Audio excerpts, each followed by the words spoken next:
Hi everybody and welcome back to Tales of Wanderlust. I am here in the Dallas airport flying to Illinois to get a new truck. So if you want to come along for the ride, then stay tuned.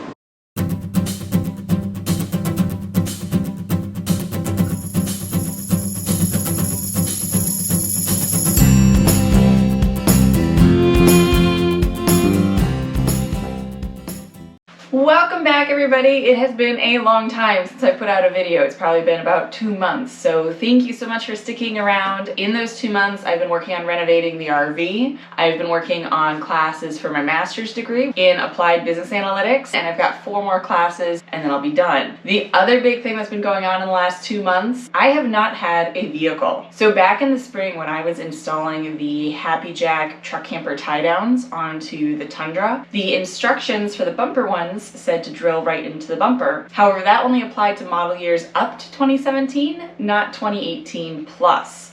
Mine was a 2018 and it had blind spot sensors back in that bumper where Happy Jack told you to drill in. So I drilled right through one of the sensors and my blind spot system stopped working, which really wasn't that big of a deal. It was going to be about $1,500 to fix that sensor, and I said, okay, I'll slowly start saving for it, but in the meantime, I'll just use my mirrors. I don't need the blind spot sensors. However, there is something where that blind spot sensor is hooked up to the entire electrical system of the Tundra. So I was driving the Tundra down a dirt road in southern Colorado, and all of a sudden the dashboard started blinking like crazy. I lost airbags. I couldn't roll up my windows anymore. I couldn't turn the AC down or off. And at that point, I had a 5-hour drive to get back home. So I started driving home with the windows down through the mountains of Colorado, up and over passes. It was absolutely freezing. I did not have a jacket with me. I only had my puffy vest. I had some wool gloves in my center console. I couldn't turn the AC off. I couldn't turn the heat or the heated seats on. I got to the point where I was shaking. I was shivering so much. So I had to get out of the truck, do jumping jacks, try to warm up. As I kept driving, I found out I also couldn't downshift the truck down the mountain passes. My headlights worked, but they would randomly shut off. I had absolutely no airbags. It was an insane drive. I've never had a drive that was that scary coming home. It wasn't just that electrical system. I also had a whole bunch of suspension issues.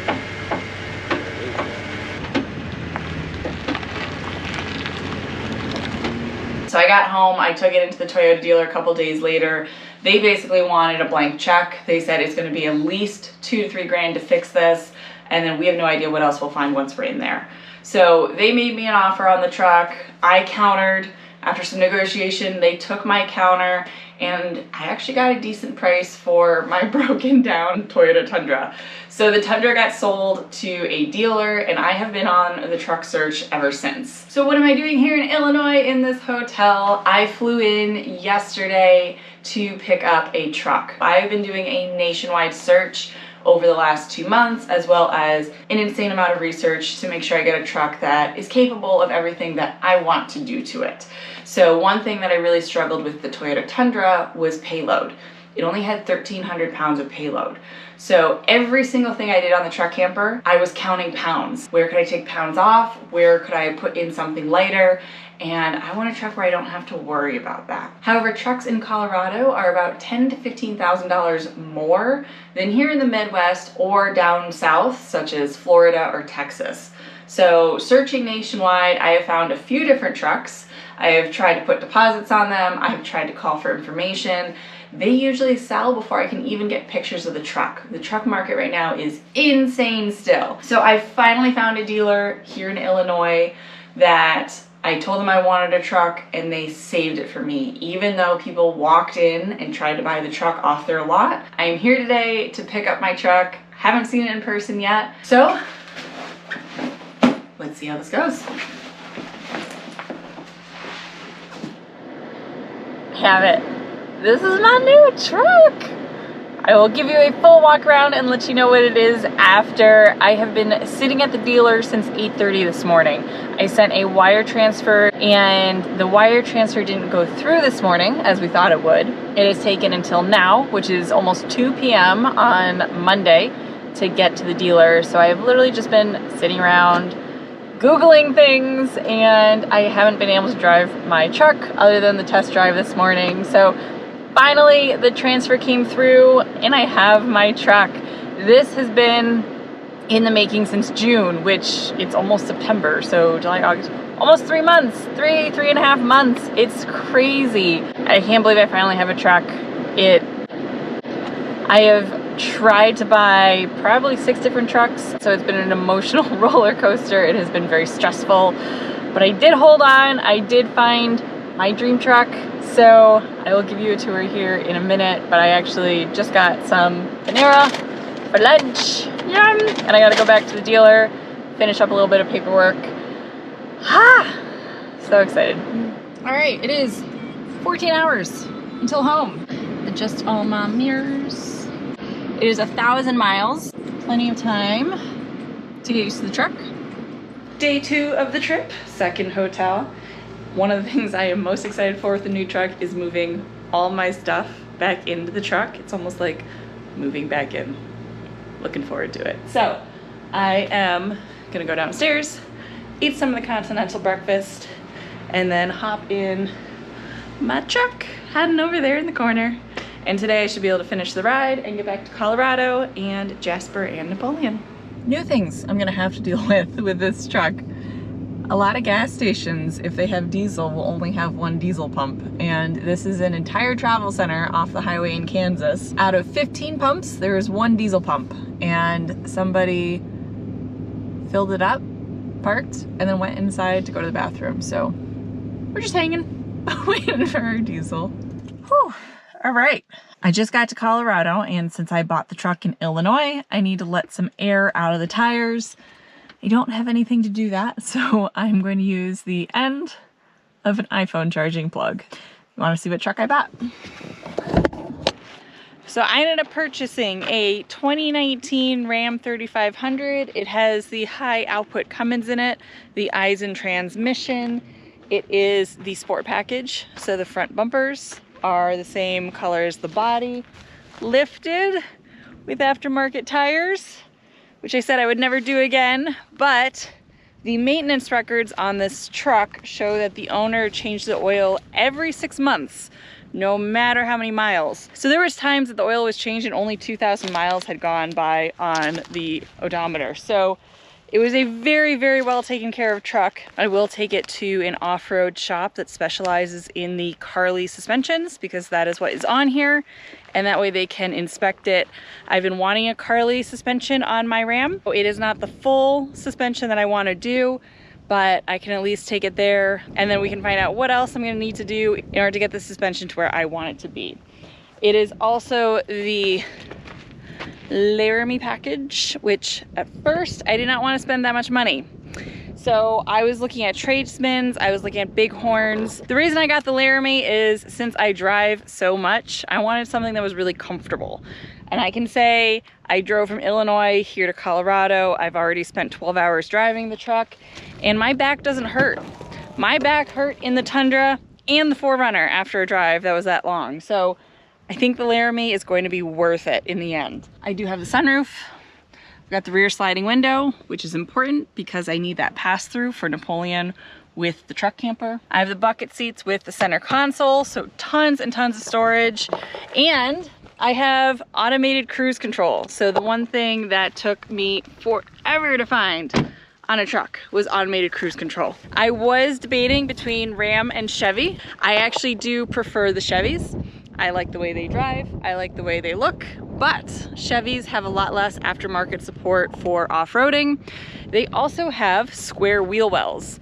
So this truck, making sure there's no cars, I'm on some back dirt road, but this truck has 37-inch tires in its nice round wheel wells, which is what I want to do. The Chevys have square wheel wells, so even though you can get 37s in them, it requires a 6-inch lift. Having the truck camper on the back, plus solar on top, plus a 6-inch lift, I really didn't want to go that high. I didn't want to be too top heavy, too wobbly. In the end, capability is what got me in a Ram. So hopefully someday Chevy comes out with round wheel wells. It is windy and it is hot. I don't know how hot it is, but oy vey, Colorado. These tires, I've been watching the tire pressure on the dash, and we've gone up quite a few PSI. So I'm gonna let a little bit out here. I do not have a tire pressure monitor. I did not think to bring one, so I'm going to let out air on each tire, and then I'm gonna go drive down the highway a little bit, see if it gets back down to where it needs to be, and if not, we'll pull over and do this all over again. So how did I find this truck all the way in Illinois? I've been searching car gurus basically every single day for the last 2 months. This one came up and I was questioning whether I wanted to go with it because it is a 2019, so it does have the CP4 fuel filter in it, which those are known to blow, cause damage to the whole fuel system, and that's about $8,000 repair. Ram, of course, does take care of that, but it's still something you got to deal with. You got to try to get parts, etc. So there is a recall out on it. They don't have the parts for it yet, but they have the parts for the 20s. Hopefully they get the parts for the 19s soon, and then I can go in, get it fixed, and then not worry about it. So when it first popped up, I was very debatable about whether or not I wanted the truck because of that CP4. So I called the dealer, I said, send me pictures, and then I said, cancel that, I don't want it. And then by 3 o'clock that day, I said, okay, you know what? I'm gonna go for it. I talked to a few other Ram owners. They recommended putting hot shot into the diesel fuel every time I filled up, and they haven't had any issues. So fingers crossed that fuel pump holds up until I can get it fixed. But called the dealer back, and at 3 o'clock, they were already talking to somebody else about selling the truck to them. It is near the end of August. They wanted the sale to go through, so they asked me, if the guy can't get here by the end of August, will you be able to? So I said, yes, absolutely. So even though the other guy was actually offering them over what they were asking for the truck, they really wanted to get it in their August numbers, and they gave it to me. They actually gave me $250 off the price, which is like pennies, but at the same point, they did give me something little. So I ended up doing all the financing, everything like that with them over the phone, remote. I flew out to Illinois on Sunday, and now it is Tuesday, and I'm almost back with the truck. So why did I go with a 3500, especially coming from a Toyota Tundra? Payload, that is the biggest thing. So with this beast, I have 3,600 pounds of payload. The Ram 2500s are actually springs in the rear versus leaf springs. So you lose a lot of the payload capacity, and they're only about 2,000 pounds. So it really wasn't worth the upgrade to go 2500, which is why I'm in a 3500. So with 3,600 pounds payload, I don't have to worry about what is in that truck camper. It is going to be completely fine on this truck. The other nice thing is down the road, if I ever want to get another trailer, a bigger truck camper, who knows, tow a trailer with the truck camper. There's a lot of different options, but this truck is fully capable of doing all of that. I don't have to worry about upgrading to another truck at some point down the road. So the plan is that this truck is going to do everything that I need it to, and I don't need to swap out vehicles again. Right, I officially made it back. Closing up the rear window. Very nice.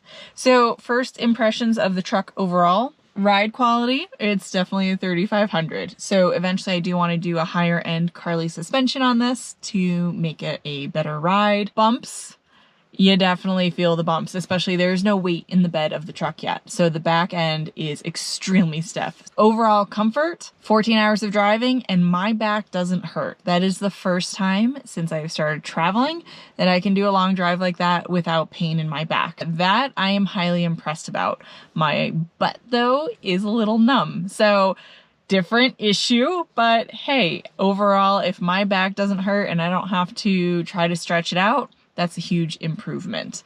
The sunroof, the rear sliding window, the window down. My hair might be a little crazy because I was driving around town with everything wide open, and it's amazing and I love it. The 12-inch screen I have to learn how to use. However, for my books on tape while I'm traveling, I can actually go through my audiobooks right on the screen. I can pause it, change the speed of the audiobook, all of that, which is really nice. I don't have to try to do that on my phone while driving, which is not the safest. Power of the engine, it's a beast. You just touch the gas a little bit and the thing goes. Trying to get up to speed on an on-ramp, it doesn't even care. I'm doing 70 before you know it. The comfort of the drive while you're traveling at speed too, Very smooth, very comfortable. I have 37-inch tires on this truck. I do not know if the speedometer was flashed by the prior owner. I am assuming not, because I had my cruise control set at 75 and I was passing most people on the road, and I couldn't figure out why nobody was doing the speed limit at 75. Well, when you've got 37s on this truck, you're actually doing 84 when your speedometer says 75. So I was speeding unintentionally, but you don't feel it in the truck at all. It's pretty crazy. The adaptive cruise control, which is a feature that I searched very hard to find, and I was not going to buy a truck without it, which actually made it very low inventory for me to choose from. The adaptive cruise control, 100% worth it.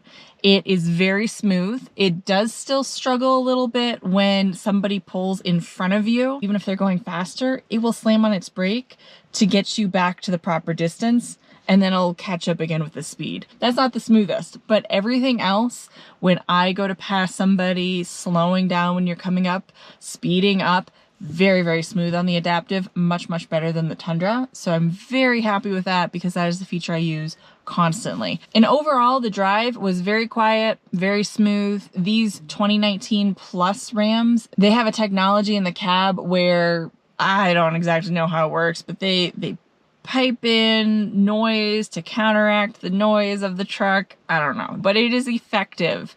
So it is very quiet in the cab, and you can actually have the music pretty low and you still hear it. So overall, a very, very comfortable ride.